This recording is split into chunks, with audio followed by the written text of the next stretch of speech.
வடலியில் காலை நேர பிரதான செய்திகள். முதலில் தலைப்புச் செய்திகள். இலங்கை தமிழர் விவகாரத்தில் மிகவும் காத்திரமான பங்காற்றியவர் மன்மோகன் சிங். சுமந்திரன் இரங்கல். சட்டவிரோதமாக நாட்டை விட்டு வெளியேறும் இலங்கையர்கள் தொடர்பில் விசேட உத்தரவு. இலங்கையில் அண்மை காலமாக நிலவும் உப்பு தட்டுப்பாட்டை நிவர்த்தி செய்ய 30,000 மெட்ரிக் டன் உப்பை இறக்குமதி செய்ய ஏற்பாடு. உக்ரைன் போரில் பயன்படுத்தவென அமெரிக்கா வழங்கிய அதிநவீன F-16 விமானத்தை சுட்டு வீழ்த்தியுள்ளதாக ரஷ்யா தெரிவிப்பு. தொடர்பான விரிவான செய்திகள். அமரர் கலாநிதி மன்மோகன் சிங் இந்தியாவின் பிரதமராக இருந்த காலத்தில் 13ஆம் திருத்தத்தை முழுமையாக நடைமுறைப்படுத்தி அதிலிருந்து கட்டியெழுப்பி அர்த்தமுள்ள அதிகார பகிர்வு முறைமை ஏற்படுத்தப்படும் என்ற வாக்குறுதியை இலங்கையின் அப்போதைய ஜனாதிபதி மஹிந்த ராஜபக்சவிடமிருந்து பெற்றிருந்தார். இவ்வாறு இலங்கை தமிழரசு கட்சியின் முன்னாள் நாடாளுமன்ற உறுப்பினர் ஜனாதிபதி சட்டத்தரணி M.A. சுமந்திரன் தெரிவித்துள்ளார். மன்மோகன் சிங் மறைவுக்கு இரங்கல் தெரிவித்து வெளியிட்டுள்ள செய்தி குறிப்பிலேயே அவர் இவ்வாறு கூறியுள்ளார். மேலும் முன்னாள் இந்திய பிரதமர் கலாநிதி மன்மோகன் சிங்கின் மறைவுக்கு எமது மனப்பூர்வமான அஞ்சலிகள். அவர் இந்தியாவின் பிரதமராக இருந்த காலத்தில் இலங்கை தமிழர் விவகாரத்தில் மிகவும் காத்திரமான பங்களிப்பை செய்திருந்தார். 2011இல் அப்போதைய இலங்கை ஜனாதிபதி மஹிந்த ராஜபக்சவுடனான கூட்டறிக்கையில் 13ஆம் திருத்தத்தை முழுமையாக நடைமுறைப்படுத்தி அதிலிருந்து கட்டியெழுப்பி அர்த்தமுள்ள அதிகார பகிர்வு முறைமை ஏற்படுத்தப்படும் என்ற வாக்குறுதியை பெற்றவர். அவர் பிரதமராக இல்லாத சமயத்திலும் இந்திய பிரதமர் நரேந்திர மோடியை சந்திக்க சென்றபோது நாம் அவரை அவரது இல்லத்தில் சந்தித்து நன்றி கூறி உரையாடியிருந்தோம். இந்தியாவின் பொருளாதார எழுச்சிக்கு காரணகர்த்தாவாக இருந்த அன்னாரின் மறைவுக்கு மீண்டும் எமது மனப்பூர்வமான அஞ்சலிகள் என அவர் தெரிவித்துள்ளார். ஜனாதிபதி அனுரகுமார திசாநாயக்க மற்றும் குடிவரவு மற்றும் குடியகழ்வு திணைக்களம் இலங்கை சுங்க மற்றும் விமான நிலையங்கள் மற்றும் விமான சேவைகள் நிறுவனத்தின் தலைவர்களுக்கு இடையிலான கலந்துரையாடல் நேற்று ஜனாதிபதி அலுவலகத்தில் இடம்பெற்றது. போதைப்பொருள் மற்றும் பிற சட்டவிரோத பொருட்கள் நாட்டிற்குள் நுழைவதை தடுப்பது, விமான நிலைய வளாகத்தில் ஊழல் மோசடிகள் மற்றும் முறைகேடுகளை தடுப்பது மற்றும் சட்டவிரோதமாக நாட்டை விட்டு வெளியேறுவதை தடுப்பது குறித்து நீண்ட விவாதம் நடைபெற்றது. இதன்படி குடிவரவு மற்றும் குடியகழ்வு திணைக்களம் இலங்கை சுங்கம் மற்றும் விமான நிலையம் மற்றும் விமான போக்குவரத்து நிறுவனம் ஆகிய 3 நிறுவனங்களிலும் கூட்டு கேமரா அமைப்பு மற்றும் கூட்டு கண்காணிப்பு அறையை நிறுவுமாறு ஜனாதிபதி பணித்தார்.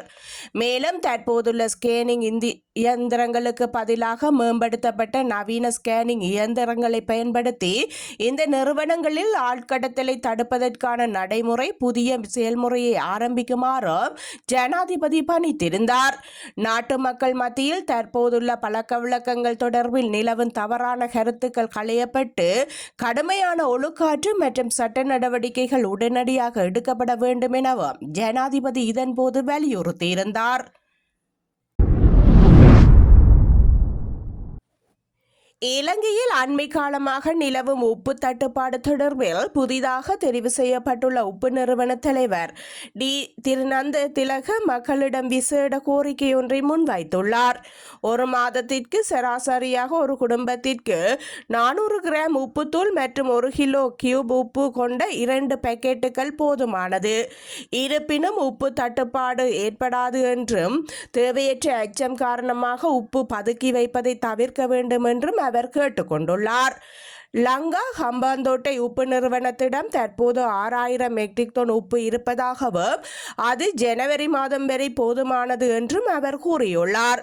உப்பு தட்டுப்பாடு ஏற்படும் என்ற சந்தேகம் காரணமாக வெளிநாடுகளில் இருந்து 30,000 மெட்ரிக் டன் உப்பை இறக்குமதி செய்ய ஏற்பாடுகள் செய்யப்பட்டுள்ளதாகவும் அவர் கூறியுள்ளார்.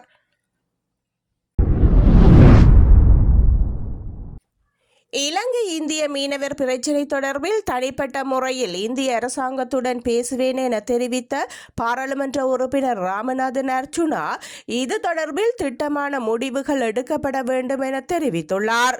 யாழ்ப்பாண மாவட்ட கடற்றொழிலாளர்களின் சம்மேளன பிரதிநிதிகளை நேற்று சந்தித்து கலந்துரையாடிய போதே அவர் இதனை தெரிவித்துள்ளார். தமிழரின் அரசியலில் இந்தியா நேற்று இன்று அல்ல 1970-60களில் இருந்தே முக்கிய காரணியாக இருந்திருக்கின்றது. பேச்சுவார்த்தை என்று நடத்தி எந்த முடிவும் எட்டப்பட்டதாக தெரியவில்லை. யாழ் மாவட்டத்தை பிரதிநிதித்துவப்படுத்தும் பாராளுமன்ற உறுப்பினராக இது சம்பந்தமாக பாராளுமன்றத்தில் அமைச்சருக்கு மேலதிகமாக கட்டாயமாக நான் பேசுவேன். சட்டங்களை இயற்றக்கூடிய பெரும்பான்மை தேசிய மக்கள் சக்தி அரசாங்கத்துக்கு உள்ளது. எங்களது கடல் எல்லைகளை பாதுகாப்பது தொடர்பான சட்டங்களை உருவாக்குவதற்கான வலு தேசிய மக்கள் சக்தியிடம் இருக்கின்றது. கேந்திர முக்கியத்துவம் வாய்ந்த பகுதியில் இலங்கை இருப்பதன் காரணமாக இந்த விடயம் அரசியலுக்கு அப்பால் மக்கள் நலன் சார்ந்து போகுமா என்பது கேள்விக்குறி. ஆனால் யாழ்ப்பாணம் மீனவர்களை பொறுத்தவரைக்கும் இது ஒரு வாழ்வாதார பிரச்சினை. இந்திய அரசாங்கத்துடன் தனிப்பட்ட பாராளுமன்ற உறுப்பினர் என்ற அடிப்படையில் நான் கருத்துக்களை முன்வைப்பேன். இது தொடர்பில் திட்டமான முடிவுகள் எடுக்கப்பட வேண்டும். யாழ்ப்பாண மக்கள் 3 தேசிய மக்கள் சக்தி பாராளுமன்ற உறுப்பினர்களை தெரிவு செய்ததுடன் கடற்றொழில் மற்றும் மீன்பிடி அமைச்சரும் எம்பிக்களின் வாக்குகள் மூலமே தேசிய பட்டியல் மூலம் பாராளுமன்றம் சென்றவர். எனவே இப்பிரச்சினைகளை உடனடியாக தீர்க்க வேண்டிய பொறுப்பு தேசிய மக்கள் சக்தி அரசாங்கத்துக்கு இருக்கின்றது என ராமநாதன் அர்ச்சுனா மேலும் தெரிவித்திருந்தார். முக்கியமாக யாழ்ப்பாணத்தை பிரதிநிதித்துவப்படுத்துகிற இன்னால இது சம்பந்தமான அரசியல்ல இவ்வளவு ஆழமான பிரச்சனைகளை கொண்டு போகணும்னு எனக்கு தெரியல. பட் பாராளுமன்றத்தில் இவர்களுடைய பிரச்சனைகளை சம்பந்தப்பட்ட அமைச்சருக்கு மேலதிகமாக இந்த நாட்டின் பிரதான ஏற்றுமதி பயிர்களில் ஒன்றான கர்வா செய்கையின் மூலம் வருடத்திற்கு 500 மில்லியன் அமெரிக்க டாலர் வருமானத்தை ஈட்ட திட்டமிட்டுள்ளதாக கர்வா அபிவிருத்தி திணைக்களம் தெரிவித்துள்ளது. இலங்கையில் லவங்கப்பட்டை பொருட்கள் ஒரு வருடத்தில் சுமார் 25,000 மெட்ரிக் டன்கள், இதில் கிட்டத்தட்ட 19,000 மெட்ரிக் டன் ஏற்றுமதி செய்யப்படுகின்றன.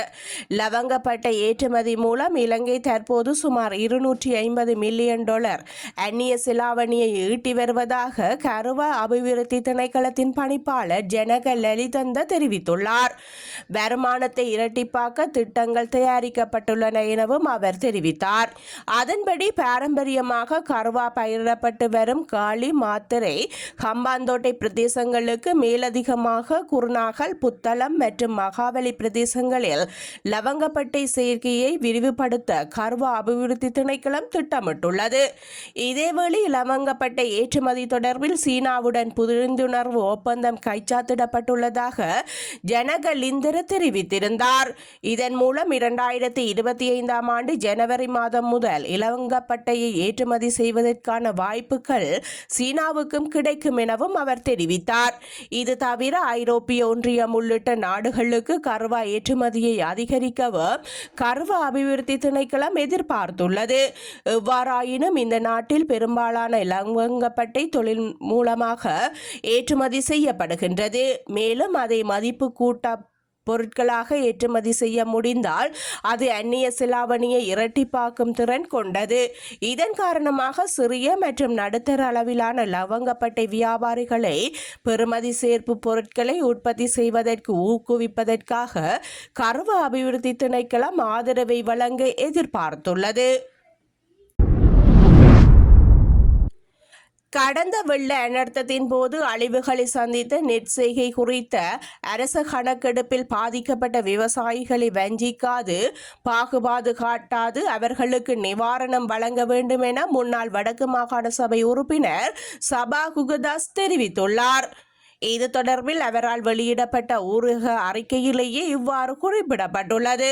கடந்த நாட்களில் நடைபெற்ற வெள்ள அனர்த்தம் காரணமாக வடக்கு மாகாணத்தில் பெருமளவு பெரும்போக நெற்செய்கையாளர்கள் நெல் அழிவை சந்தித்துள்ளனர். பாதிக்கப்பட்டவர்களுக்கான நஷ்ட ஈடுகள் வழங்குவதாக அமைச்சரவை தீர்மானங்கள் எடுக்கப்பட்டு கமநல நிலையங்களூடாக படிவங்கள் வழங்கப்பட வரும் நிலையில் நெல் விதைப்பின் ஆரம்ப அழிவுகளை சந்தித்த விவசாயிகள் புறக்கணிக்கப்பட்டு இடைப்பட்ட காலத்தில் அழிவை சந்தித்த விவசாயிகள் உள்வாங்கப்படுவதுடன் அவர்களின் முழுமையான அழிவிலும் அரைவாசிக்கு குறைவான நிலப்பரப்புகளே பதியப்படுவதாக பாதிக்கப்பட்ட விவசாயிகள் வேதனையுடன் தகவல்களை வெளிப்படுத்தியுள்ளனர். ஆரம்ப அழிவை எதிர்கொண்ட விவசாயிகள் பலர் அடுத்த கட்ட நெல் விதைப்பை மேற்கொள்ள முடியாத நிலையில் பணமில்லாது தடுமாடுகின்றனர். காரணம், ஏற்கனவே கடன்பட்ட நிலையில் தான் முதற்கட்ட முயற்சிகளில் ஈடுபட்டுள்ளனர். நாட்டில் அரிசிக்கு ஏற்பட்ட பற்றாக்குறை எதிர்காலத்தில் மேலும் அதிகரிக்கப்படாது தடுப்பதற்கு உள்நாட்டு உற்பத்தி மேலும் கூட்டப்பட வேண்டும்.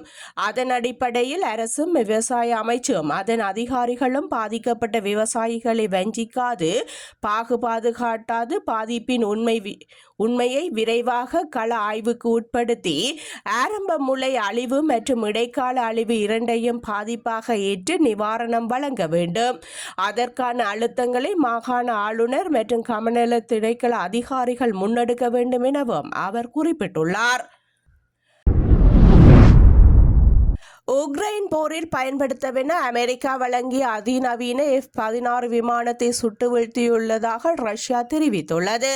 இது தொடர்பாக ரஷ்ய அதிகாரிகள் நேற்று வெள்ளிக்கிழமை தெரிவிக்கையில், ஸ்போரிஷியா பகுதியில் பறந்து கொண்டிருந்த F-16 விமானம் ஒன்று ரஷ்யாவால் சுட்டு வீழ்த்தப்பட்டுள்ளது. அந்த பகுதியில் ரஷ்ய நிலை மீது தாக்குதல் நடத்த ஆயத்தமாகிக் கொண்டிருந்த போது அந்த விமானம் அழிக்கப்பட்டது என தெரிவித்துள்ளனர். இந்த தகவலை உறுதி செய்யப்பட்டால் உக்ரைன் இழந்துள்ள இரண்டாவது போர் விமானம் இதுவாகும். முன்னதாக ரஷ்யாவுக்கு எதிரான போரில் பயன்படுத்துவதற்காக உக்ரைனுக்கு மேற்கத்திய நாடுகள் வழங்கிய F-16 விமானங்களில் ஒன்று கடந்த ஆகஸ்ட் மாதம் ரஷ்யா நடத்திய தீவிர ஏவுகணை மற்றும் ட்ரோன் தாக்குதலின் போது விழுந்து நொறுங்கியது. அதில் இருந்த விமானியும் உயிரிழந்தார். எனினும் அந்த விமானம் விழுந்து நொறுங்கியதற்கு ரஷ்ய ஏவுகணை காரணமல்ல என்று உக்ரைன் தெரிவித்திருந்தது. தற்போது உக்ரைனின் F-16 விமானத்தை தாங்களே சுட்டு வீழ்த்தியுள்ளதாக ரஷ்ய அதிகாரிகள் தெரிவித்துள்ளமையும் பரபரப்பை ஏற்படுத்தியுள்ளது.